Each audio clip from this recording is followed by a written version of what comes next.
अस्सलाम वालेकुम स्टूडेंट्स। तो आज हम नया चैप्टर शुरू करेंगे, work power and energy. Work power energy में सबसे पहले हम वर्क कवर करेंगे।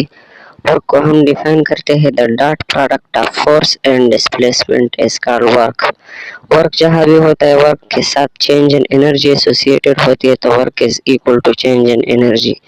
वर्क का फार्मूला डिस्कस करेंगे, तो work is equal to W is equal to F D cos theta.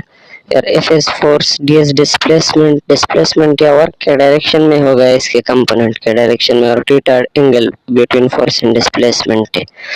Next cases है वर्क के मुख्तलिफ। वर्क मुख्तलिफ केसेस में मुख्तलिफ होता है, जब थीटा पे डिपेंड करता है ये। जब थीटा 0 डिग्री होता है तो वर्क पॉजिटिव होता है, एफ मैक्सिमम पॉजिटिव वर्क होता है, तो W is equal to F D formula बनता है। जब थीटा 180 डिग्री होता है तो वर्क नेगेटिव होता है और मैक्सिमम होता है, मैक्सिमम नेगेटिव वर्क होता है, W is equal to minus F D formula बनता है। जब थीटा 90 डिग्री होता है तो वर्क 0 होता है, और जब थीटा 60 डिग्री होता है तो वर्क हाफ ऑफ मैक्सिमम होता है। आपको थीटा के cos थीटा की मुख्तलिफ वैल्यूज दी गई है। नेक्स्ट वर्क में चैप्टर में कोई कुछ MCQs पॉइंट है वर्क से, ये प्रोमिनेंट MCQs है, आप भी याद कर लीजिए। Work done by magnetic field is always zero. Magnetic field जब भी वर्क करता है वो जीरो करता है, ये हम सेकेंड ईयर में डिस्कस भी करेंगे इलेक्ट्रोमैग्नेटिक इंडक्शन में। Next work done by centripetal force भी जीरो है, ये भी हम नेक्स्ट चैप्टर्स में डिस्कस करेंगे। नेक्स्ट इलास्टिक स्प्रिंग में जो वर्क होता है वो in the form of potential energy store होता है। इलास्टिक स्प्रिंग में हमेशा work in the form of potential energy store होता है। ये पॉइंट भी MCQs में आ गया था कि work done is stored in the form of dash in elastic spring. ये MCQ है, तो इसे याद कर लीजिए। Next work done by gravity है, ग्रेविटी जब वर्क करती है तो कौन सी होती है, वो ये MCQ आया था कि work done by gravity is, तो वर्क डन बाय ग्रेविटी में भी पॉजिटिव, में भी जीरो, में भी नेगेटिव। अपवर्ड मोशन के दौरान work done by gravity negative होता है। जीरो कब होता है, जब हॉरिजॉन्टली अर्थ सरफेस पे कोई ऑब्जेक्ट मूव कर रही होती है, और पॉजिटिव कब होता है, जब body downward in the direction of gravity move करती है, तो वर्क डन पॉजिटिव होता है उस केस में।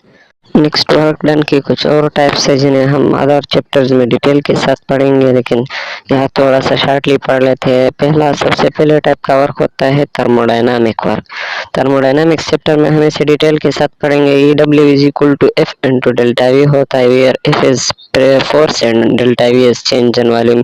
W is equal to P into delta V, और पी जो है प्रेशर और V delta V change in volume होता है। नेक्स्ट टाइप का वर्क है तो रोटेशन में जो वर्क इन्वॉल्व होता है, यानी टार्क का, इसमें टार्क में इसका रोल होता है। ये वर्क होता है टा इनटू थीटा के बराबर, tau is equal to torque and theta is equal to angular displacement. तो ये एक टाइप ऑफ वर्क है, ये हम रोटेशन चैप्टर में डिटेल के साथ पढ़ेंगे। नेक्स्ट टाइप ऑफ वर्क है electrostatic work. Electrostatic work is equal to Q into delta V. Q है चार्ज ऑन पार्टिकल, जो पार्टिकल हम डिस्प्लेस कर रहे होते हैं इलेक्ट्रोस्टैटिक में हम ये पढ़ेंगे, उस पे चार्ज जो होता है उसको क्यू कहते हैं।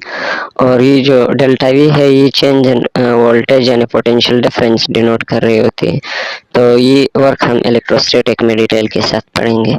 नेक्स्ट है work done in elastic spring. Elastic spring में W वर्क डन जो होता है वो बराबर होता है W is equal to half K into X square. एक फार्मूला है, एक W is equal to half F into delta X है, और एक ये है formula W is equal to F square divide by के।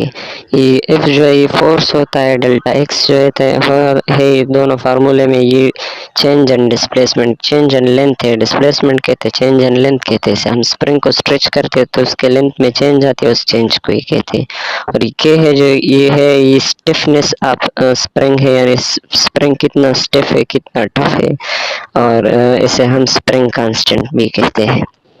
नेक्स्ट टाइप ऑफ वर्क है work done in stacking in number of BRICS. Stacking यानी एक दूसरे के ऊपर चंद ब्रिक्स हम रख रहे हैं, तो उसके लिए क्या वर्क का फार्मूला क्या होता है। इन कोई भी नंबर हो सकता है, 1 2 3 4 5, तो इसके लिए फार्मूला है वर्क डन का W is equal to n into n minus 1 divide by 2 into MGH। MGH तो आप लिफ्टिंग वर्क है, एक यूनिट को उठाएंगे तो हम MGH करेंगे, 2 यूनिट को उठाएंगे तो N इज इक्वल टू 2 हो जाएगा। इसी तरह किसी भी नंबर के यूनिट को के लिए यानी 5 यूनिट उठाएंगे तो N इज इक्वल टू 5 हो जाएगा।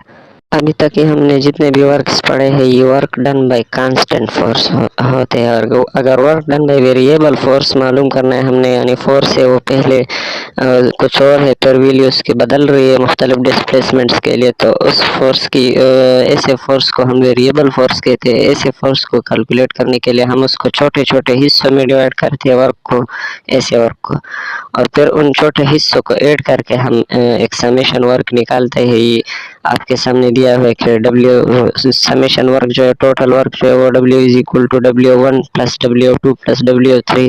इसी तरह W1 का फार्मूला नीचे आ गया F1 into D1 cos theta, W2 का formula F2 into D2 cos theta, इसी तरह Fn WN is equal to Fn DN cos theta.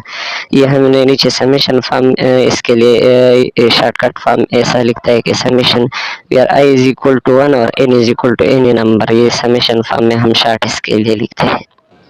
अच्छा, next depending upon the field के फील्ड कंजर्वेटिव है या नहीं कंजर्वेटिव, तो वर्क डन भी दो टाइप की होती है। एक कंजर्वेटिव फोर्स होती है, कंजर्वेटिव फोर्स जो वर्क करती है, और एक नॉन कंजर्वेटिव। तो दो टाइप के फोर्सेस हम पढ़ेंगे, कंजर्वेटिव फोर्स, एक नॉन कंजर्वेटिव।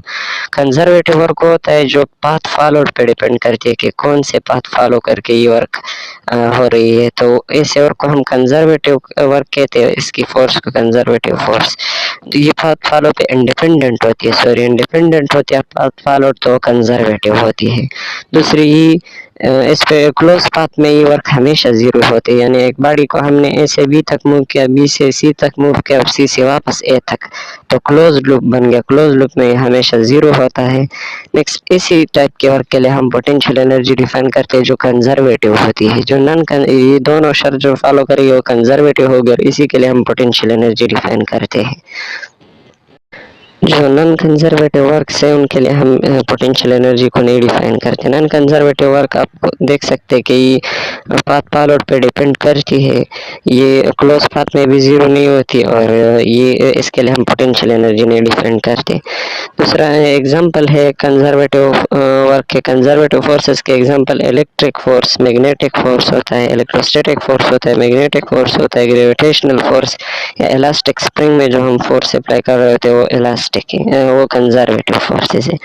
नॉन कंजर्वेटिव के एग्जांपल है जो सारे डिसिपेटिव फोर्सेस जितने भी होते हैं, यानी फ्रिक्शन फोर्स, एयर रेजिस्टेंस, ये सारे नॉन कंजर्वेटिव होते हैं।